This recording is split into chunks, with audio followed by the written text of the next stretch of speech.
I just rewatched The Mandalorian season 3 for the first time since it came out in preparation for The Mandalorian and Grogu, and this is what I thought. Let me give you some context first. As a massive fan of The Mandalorian season 1 and 2, I was pretty excited for season 3. I didn't love what Book of Boba Fett did with the Mandalorian character. I didn't think he needed to be in that series. I would have much preferred the episodes in that show be shifted into the start of season 3 instead of telling that story in a different show. I especially didn't like that they resolved Grogu and Din being separated so quickly. When season 3 came out, overall, I was pretty disappointed with it. It really bumped me out. I didn't like a lot of what I felt like was reversing what was done in season 1 and 2. And I felt like we really lost the focus on Din and Grogu. And overall, the season didn't have a lot to say. And it was just a lot of cool action and a bit of Star Wars fun, sending us back to Mandalore. So I really didn't like it at first. Revisiting it, have my thoughts changed? Well, to be honest, yes, a little bit. I think I definitely enjoyed it a lot more the first time around. I still think it's deeply flawed, but a lot of the things that I was upset with when I initially watched the season back when it came out, having some time to marinate on that and get used to those ideas, I guess I wasn't as harsh on it. Whereas at the time, I was pretty emotional that I felt like the first 2 seasons of the show, which I loved so dearly, were getting reversed. But yeah, to be honest, episode to episode, the show is enjoyable. Like if you just sat down and put on a random episode of the show, like, episode 5 comes to mind, the pirate episode, you just have a bit of fun. You're not too worried about the overarching plot of the series and what the show is trying to say thematically and all that. You're just sitting down having some fun. So in that sense, not worrying so much about the overall story because we already know where it goes definitely made me enjoy it a bit more and appreciate things that I couldn't appreciate back then. Like honestly, some of these episodes I really enjoyed. The pirate, I remember when that came out, I really didn't like it. I just mentioned that one. Even the foundling, I thought that was a cool episode. It's certainly not one that at the time I enjoyed because I just thought, what are we doing here? Saving, Paz Vizsla's son. But, just I was able to sit down and enjoy that. And honestly, same with the first 3 episodes. I think episodes 6, 7, 8, I still feel like that's when the show starts to stagnate a bit. Episode 6, look, Jack Black, Lizzo, nothing against them, but every time they're on camera, I just could not help but cringe. That episode didn't get much better for me.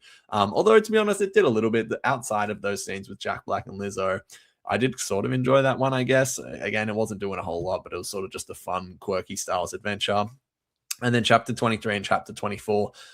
Don't get me wrong, I didn't hate these episodes, but they sort of encapsulated a lot of the issues that the season had overall. Trying to tell a consistent story that didn't sort of go against what was told in the previous season. So yeah, so to sort of go through it a bit more specifically, I guess, well, first of all, a positive that I definitely enjoyed at the time and now without having to worry about my other concerns with the show, I was able to just really enjoy in episode 4, Keller and Beck making his appearance, Ahmed Best returning. Like that is still an awesome moment, one of the best moments in the show.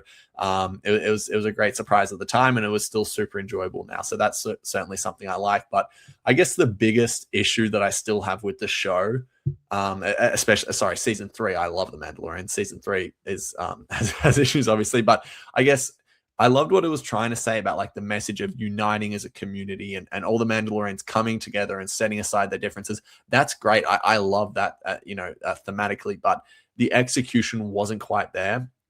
And while I loved that we saw that for the wider Mandalorian community, that they all came together, I wish we saw it more with the main character, the title character of the show. And I still think overall, like this could have been delivered a lot better. Even if you look at, it's a lot to do with the helmet stuff and that being a big difference that they all have in episode. I think it's the first episode where they're doing the ritual and he's taking the creed, the Paz Vizsla's son, I think it is. And he's saying, I'll never take my helmet off. And then by the time we get to the end of the season in the ritual, like they no longer say that he has to take his helmet off. But I'm like, that's a pretty big leap in terms of like this group's belief system, but it's very like subtly mentioned in the background where you have to really be paying attention to notice that they've even, I suppose, come to terms with the other Mandalorians taking their helmets off and having that difference. So, and I still cannot get over the fact that Din is labeled an apostate and, he's shamed and he feels like he's sinned for taking his helmet off. But it's like, hold on. in season 2, he took his helmet off. The first time was to save his son, but he had to do it to find the coordinates to go and rescue him. I think that's a pretty noble and just reason. And then the second time was he thought he was never going to see his son ever again, and his son sort of wanted to see his face, so he said, "Yeah, you can look at my face." But the show at the start, it's like, "Oh, you're an apostate," which I was like, okay, I like this, because then maybe Din will realize through, at some point in the season, hang on, I feel justified in doing that. I don't need you telling me that I've sinned by rescuing my son. But no, he never comes to that realization. Yeah, he accepts Bo-Katan for taking her helmet off, but I wish he would have come to that realization himself. It's like even the final scene of the show, I actually really like that as a final beat, but how much better would it have been if Din was able to sit there with Grogu and take his helmet off? I feel like that would have shown growth for those characters, but instead those two characters are sort of just like along the ride for the overall story being told about the Mandalorians. So yeah, again, it's looking back and not being as emotional about it as I was back then. I can see that there was some of the right things were trying to be done here. I just wish there was better execution, specifically around a Din as a character. I wish he got more focus in this season. Even like with the Darksaber in the Book of Boba Fett, he's saying it's too heavy, I can't wield it, all this stuff. And then we're like, oh, that's interesting. Let's, he has issues with leadership. How can we address this? No, it'll just give it to Bo-Katan. Doesn't matter. And then that's another point. Bo-Katan, she's very passive. She, like, everything she does, she doesn't make any decisions for herself. It's just like she wins back the Darksaber on a technicality, which I just don't agree with. And it's also like, why did it take 4 episodes for Din or to sort of come to that realization? Well, actually, this is what happened. Why don't we do that 4 episodes before? I mean, Gideon destroying the Darksaber, I think that's a great thing. Like, yes, Mandalorians need to let go of this Darksaber. That doesn't symbolize leadership owning a lightsaber. But Bo-Katan doesn't make that decision for herself. Gideon destroys it.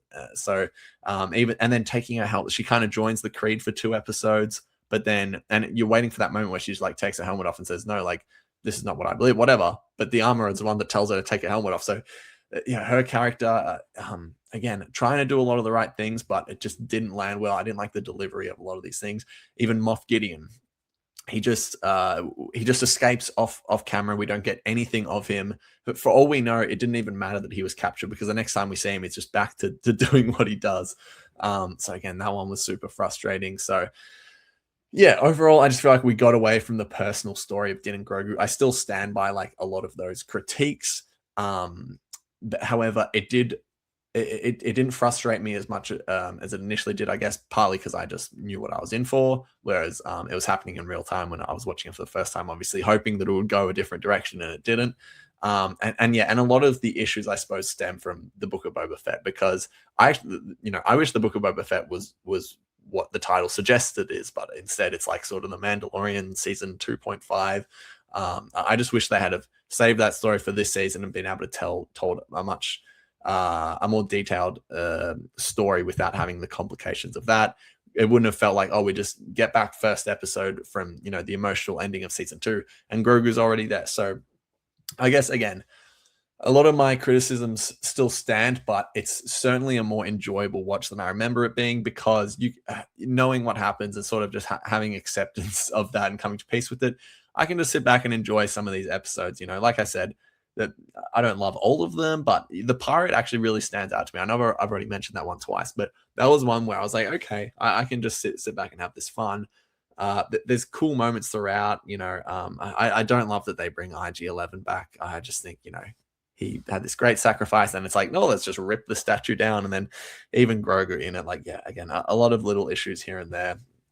Well, some of them are big issues, to be honest, but week to week, episode to episode, it's still an enjoyable watch. It's to put it bluntly, it's not as terrible as I remember it being. It's not terrible. It's like the whole season is maybe like a 5 out of 10, if I would say, and I'd say season 1 and 2 are probably like 9 out of 10. So it's definitely a drop off in quality. But did it make me less excited for the Mandalorian and Grogu? Not really. I thought I would watch this, and the excitement that I was building from watching the first 2 seasons would sort of taper off a little bit. But no, it still got me excited to see what direction they'll take, because like I said, I do like that final ending point. I wish Din was a bit more comfortable taking his helmet off, but that's a whole other thing. It looks like in Mandalorian Grogu, he's going to be doing that anyway. So I don't know if it made me more excited, but didn't certainly make me less excited. So yeah, heading into the movie, I've sort of really tried to avoid any spoilers or anything like that, or plot details, whatever it is. But